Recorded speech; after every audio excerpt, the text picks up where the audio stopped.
That's a brush to be able to get those a little bit cleaner, a little bit quicker. But that also indicates the different sizes.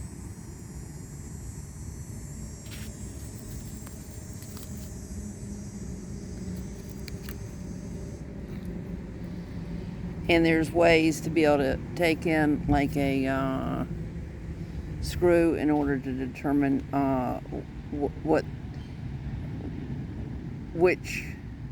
there's ways to end up taking different parts in order to determine what type of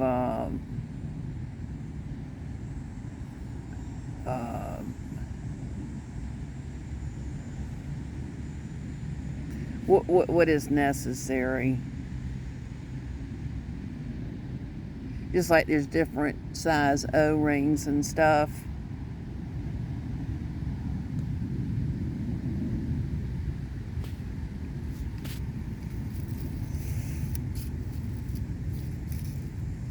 I'm going to spray some more of that on it.